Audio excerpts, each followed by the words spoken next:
خبره کوو د موبین صاحب په باره کې چې دا موبین صاحب هم چې نیولې د تاسو سره د طالبان خم دغه طالبان خم تاسو ته ډېر شرم پکار دی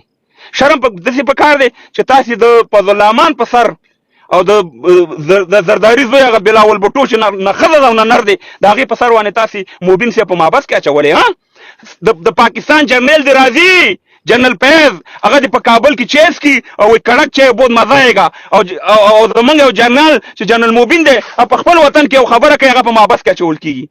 څومره کنځلې فضل الرحمن ته په دې پاکستان کې کیږي څومره کنځلې د بلاول بوټو ته په پاکستان کیږي د پاکستان پوځ ته کنځلې کیږي د باجوا ته کنځلې کیږي نور ته کنځلې کیږي هغې ته څوک څه نه وایي مګر جنرل موبین چې په خپل وطن کې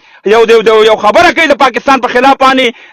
د فضل الرحمن په خلاف یا د بلاول بوټو په خلاف دغه کیږي هغه په محبس کې اچوي تاسې خو دومره د بې غیرتۍ هغه اخرنی دغه موږ جنرل موبین سره ولاړ یو جنرل موبین زموږ اتل دی قهرمان دی هغه د وطن رښتونکی بچی دی هغه د هر څوک چې د پنجاب په خلاف واني هر څوک چې د پاکستان په خلاف واني هغه زموږ اتل او قهرمان دی موبین صاحب زموږ اتل او قهرمان دی ټول ولس هغه سره ولاړ دی ځکه هغه یو ملي سوچ او فکر لري او ستاسې دا د غلامۍ جامونه به انشاءالله ماتېږي چې دا غلامي کوئ هلته د رحانه رباني ده که شیراله او سې مهربانه که د غلامانو دومره ګیري سره پډګو سره ورته ولاړئ او جنرل موبین په محبس کې اچولی شرم ده ته پکار دی د پنجاب غلامانو د ټول طالبان نه ښیم خو دغه خلک ښیمه چې آی ته او پنجاب ته کار کوي او کورونه په کوټه په نورو ځایونو کې دي او دلته زمونږ دغه شان وطن پرست خلک په محبسونو کې ورچي الله دې ډېر عمر موبین صاحب ته ورکړي زمری دی انشاءالله چې راوځي د هغې نه به زیاته مبارزه کوي د هغې نه به زیاته مبارزه کوي او کم ملا چې په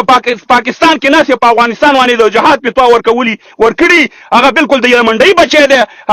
هغه بالکل ملا هغې ته موږ نه ویو هغه دوکهباز دی هغه پراډي دی ځکه ځان ته د کفر قانون غواړي ځان ته یلمنډۍ غواړي او په افغانستان کې شرعي نظام غواړي او تاسې د هغې غلامان هستئ د سمیع الحق او د سمیع الحق بوړاز وایي چې نه نر دی او نه ښځه ده او مهربانه دغه خلکو په سر باندې تاسې زموږ داسې اتل قهرمان نیسئ شرم ده د پکار دی طالبان